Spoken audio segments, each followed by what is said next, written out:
बिस्मिल्लाहिर्रहमानिर्रहीम। देखिए, पिछले चंद माह से जो पंजाब में एक सिलसिला जारी है आइन शिकनी का, आज हमने उसका एक और शाखसाना देखा। अप्रैल में वज़ीर आला का इलेक्शन होता है और उस दिन डिप्टी स्पीकर पर कातलाना हमला करवाते हैं जनाब चौधरी परवेज़ इलाही साहब। डिप्टी स्पीकर को इतना ज़ख्मी किया जाने का प्रोग्राम था कि वो इजलास मुनक्कद ना कर सके और वज़ीर आला का इंतखाब ना हो सके। और ये याद रहे कि उससे पहले 2 मरतबा वज़ीर आला के इंतखाब का इजलास बुलाया गया और मुलतवी किया गया क्योंकि नंबर पूरे नहीं थे। हम पहले दिन से कह रहे थे कि अल्लाह ताला के फ़ज़ल से हमारे नंबर 197 हैं, इनके नंबर उतने ही हैं जितने इनके पास हैं। तो हमारे पास वज़ीर आला बनाने के लिए जो मुजव्वज़ा तादाद है 186 की, उससे 11 मेंबर ज़्यादा हैं। हमने फ्लैटीज़ होटल में भी शो किए, हमने यहाँ भी शो किए और वोटिंग भी जब हुई तो अल्लाह ताला के फ़ज़ल से 197 वोट निकले। मुश्किल मरहला था गुंडों को गुजरात मंडी बहाउद्दीन, क्योंकि ये असेंबली तो है नहीं, ये एक प्राइवेट लिमिटेड कंपनी के तौर पे चलाया जा रहा है जहाँ पे 600 लोग भर्ती किए गए हैं गुजरात और मंडी बहाउद्दीन से, जो इनके ज़ाती मुलाजिम हैं। और जो सहाफ़ी ख़बर देने की जुर्रत करता है, एक सहाफ़ी को नौकरी से निकलवाया गया, वो आजकल PNN चैनल में काम कर रहे हैं क्योंकि उन्होंने ख़बर दी थी कि DG इनायतुल्लाह लक का बेटा 17वें स्केल में भर्ती हुआ है बरखिलाफ़ मेरिट। तो ये यहाँ पे ये भी होता है कि आप ख़बर दें कि ये आप बरखिलाफ़ मेरिट काम करें। नई बिल्डिंग बनी है, अरबों का घपला है। ये नई बिल्डिंग ऐसे नहीं बन गई, मैं इस पे बाद में आऊँगा। कहने का मकसद ये है कि ये असेंबली को जिस तरीके से चलाया जा रहा है, हमने बड़े सब्र व तहम्मुल का मुज़ाहरा किया जब वज़ीर आला का इंतखाब था। हमने बिल्कुल पेशकदमी नहीं की, हमने तशद्दुद नहीं किया। जब गुंडे बदमाश हाउस के अंदर छलांगे लगा लगा के आ रहे थे और परवेज़ इलाही साहब थम्स अप करके यूं कर रहे थे और कह रहे थे और मारो और लोगों को इशारा करके कह रहे थे आओ, तो उस दौरान फिर जो ड्रामा किया पट्टियां बांध के, दुनिया के साइंसदान परेशान हुए कि ये कौन सी पायोडीन है जिससे हड्डियां जुड़ जाती हैं। आज भी वो मंजर मेरे सामने है जिसमें एक दिन पट्टियां बांध के यूं था और अगले दिन बिल्कुल मामलात मामूल के मुताबिक हो चुके थे। अब मैं आ रहा हूँ जी उस तरफ। देखिए, हमने तब सब्र किया, वज़ीर आला का इंतखाब हो गया, फिर ये गवर्नर हाउस बैठ गए क्योंकि ये साज़िशी ज़हन के लोग हैं। ये जब गवर्नर हाउस जाके बैठे तो उमर सरफराज चीमा को बतौर आला कार इस्तेमाल किया। हमने वो भी बर्दाश्त किया, हम कोर्ट में गए। हमने कभी हमजा शहबाज साहब ने बतौर वज़ीर आला, बतौर नौमुंतखब वज़ीर आला कोई गैर आइनी गैर कानूनी कदम नहीं उठाया। फिर क्या होता है कि जब गवर्नर की मुद्दत पूरी होती है, नए गवर्नर की तकर्री में रखना डाला जाता है, हम उस पर भी सब्र करते हैं और अदालत का रुख करते हैं कि हमने जो काम करना है आइन और कानून के मुताबिक करना है। और अदालतों के सामने हम सर निगू हैं, हम सर तस्लीम खम हैं, जो अदालतों का हुक्म है उसको बजा लाते हैं।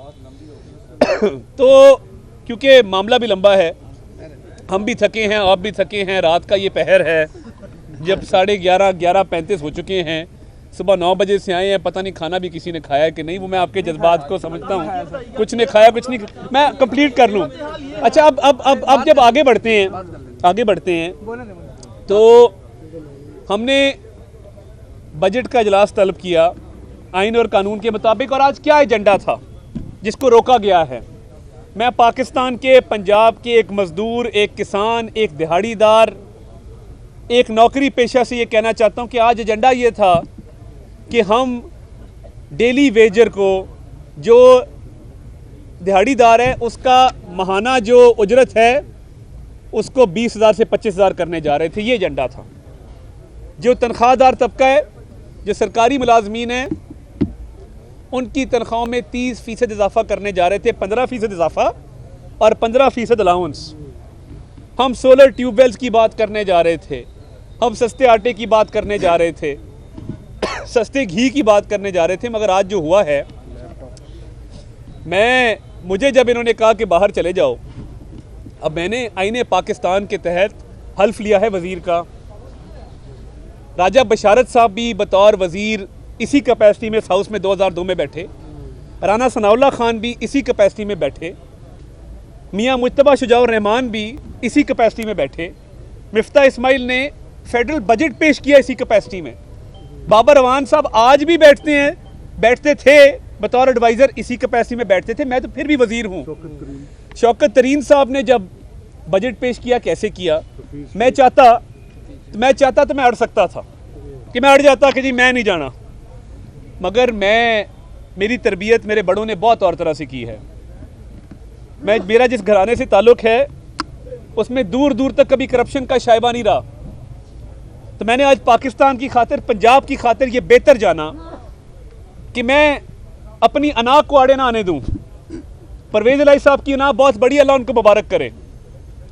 मैंने आज ये फैसला किया कि जब उन्होंने मुझे रूलिंग दे दी है, मैं अंडर प्रोटेस्ट आईने पाकिस्तान की किताब, जो एक मुकद्दस डॉक्यूमेंट है, जिसकी हिफाजत के लिए, जिसके तकद्दस के लिए मैं किसी हद तक भी जा सकता हूँ, मैंने हाथ में पकड़ी और मैंने कहा कि मैं इस बात को समझता हूँ कि मैं वज़ीर हूँ, स्पीकर की रूलिंग आई है, मैं अंडर प्रोटेस्ट वॉकआउट करता हूँ, क्योंकि मैं इस बजट को रोकना नहीं चाहता। मैं चाहता हूँ कि जो 12 करोड़ अवाम के हुकूक का तहफ़्फ़ुज़ है वो हो और बजट पास हो जाए, मेरी वजह से बजट ना रुके। मगर मुझे निकालना तो मकसूद नहीं था, मैं तो चले इज़्ज़त से बाहर आ गया। और मुझे परवेज़ इलाही साहब पे हैरानगी है कि आज एक 70 साल 72 साल के बंदे को मैंने तकरीबन रुला दिया। मैं माजरत चाहता हूँ, आप उम्र में मेरे से बड़े हैं, मगर आज आपने बच्चों की तरह ज़िद की कि नहीं बाहर जाओ, तो मैंने आपकी ज़िद के आगे बेहतर समझा कि मैं ज़िद ना करूँ। 78 साल उम्र है, बहरहाल ज़हनी तौर पे जो भी मामलात हैं उनके, मैंने आज इसलिए मैं बाहर आ गया और मैं आइंदा ये हक़ महफूज रखता हूँ कि मैं हर बार अंदर जाऊँ और हर बार रूलिंग दें। मैं कोई बात नहीं, बाहर आ जाऊँगा। मैं आईने पाकिस्तान का पाबंद हूँ, मैंने हल्फ लिया आईने पाकिस्तान के तहत, तो मैं रहूँगा तो मामला हल हो जाएगा। बिजनेस एडवाइजरी कमेटी में ये बात तय थी कि बजट पे बात होगी, इनके लोग तकरीरें करेंगे और बजट स्पीच हो जाएगी। मगर ये चीफ सेक्रेटरी और आईजी को बुलाने की जो जिद है, उनकी तस्लील करना जो मकसूद है, ये ख्वाब पूरा नहीं होगा। ये चाहते क्या है? पेशावर में KPK की इनकी हुकूमत है, वहाँ पे इन्होंने बैठकर लॉन्ग मार्च की प्लानिंग की और मंसूबा बनाया कि वफाक पर हमला करेंगे। इदारों और इदारों के सरबराहान के खिलाफ तकरीरें की। अब ये चाहते हैं कि इदारों और इदारों के सरबराहान के खिलाफ परवेज़ इलाही साहब इमरान खान को पंजाब में एक प्लेटफॉर्म फराहम करें, यहाँ आईनी बहरान पैदा किया जाए और जो तकरीरें और जो तनकीद इदारों पर की जा रही है खैबर पख्तूनख्वा के प्लेटफॉर्म से, वही तनकीद पंजाब से हो। इसीलिए ये आईनी बहरान पैदा किया जा रहा है कि इमरान खान को यहाँ पे मौका दिया जाए कि वह पंजाब में मजबूत हो और इदारों पर हमले करे और मज़ीद इदारों को बदनाम करे और उनकी तस्लील करे। ये होने नहीं देंगे।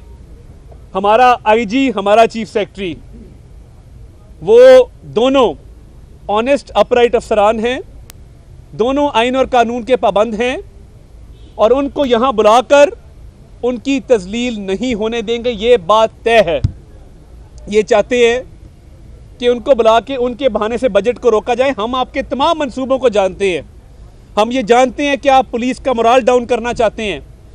पंजाब पुलिस के एक सिपाही से लेकर IG तक आप किसी तक पहुंचेंगे, हमारे ऊपर से गुजर के पहुंचेंगे। हम सीसा पिलाई दीवार बन के आगे आपके आगे खड़े होंगे। सिविल ब्यूरोक्रेसी हमारे सर का ताज है, चीफ सेक्रेटरी से लेके तो एक असिस्टेंट कमिश्नर तक उनके हकूक़ का भी तहफ़्फ़ुज़ करना जानते हैं। इस बजट को मत रोकें, ये बजट पास होना ही होना है। आइन शिकनी मत करें। आपने आइन शिकनी पिछले 3 माह की, हमने कुछ नहीं कहा, मगर अब आप अगर ओछे हथकंडों से बाज ना आए, हम कानूनी कार्रवाई का भी हक महफूज रखते हैं। और ये मत भूलिएगा कि आपके खिलाफ एक तहरीक अदम एतमाद भी मौजूद है, जिसके लिए सिर्फ 186 मेंबर चाहिए। बहुत सारे हलकों में बहुत सारे लोग आज मुझे मिले, इशारे भी कर रहे थे पीछे से कि लगे रहो इसकी खैर है। तो 11 बंदे हमने पूरे करने हैं और आप शायद इस कुर्सी पर विराजमान ना रह सकें। तो मैं आपको वार्न करना चाहता हूं कि इंसान के बच्चों की तरह ये बजट पास होने दें। अवाम को उनके हकूक़ पहुँचने दें, एक गरीब आदमी की ज़िंदगी में आसाइशें आने दें, वरना ये बजट आपको निकाल के भी पास हो सकता था। और मैं अपनी जमात में इस बात का हामी था कि पहले इस गंद को यहाँ से निकालें, उसके बाद बजट पास करवाएं। मगर कोई बात नहीं, कई दफ़ा कूड़ा करकट जो है और गंदगी में रहना पड़ता है। जिस तरह बुज़दार साहब ने 3.5 साल लाहौर की सड़कों पे कूड़ा करकट जमा रखा, सफाई करना हमें आती है। अब सफाई हो गई है, आप देख रहे हैं सड़कें साफ़ हैं। तो इसलिए आप बाज रहिए, कानूनी चाराजोई का भी हक रखते हैं। तहरीक अदम एतमाद भी आपके ख़िलाफ़ आ चुकी है, और जो आप यहाँ पे इमरान खान साहब के साथ साजबाज करके अपनी अरबों रुपए की करप्शन पर पर्दा डालना चाहते हैं और अपनी करप्शन छुपाने के लिए इदारों पर हमले करना चाहते हैं, वो कोई भी इदारा हो जिसमें पुलिस का इदारा शामिल है, हम उनकी खातिर आपके सामने खड़े होंगे और आपको ये मकरू और कभी हरकतें नहीं करने देंगे।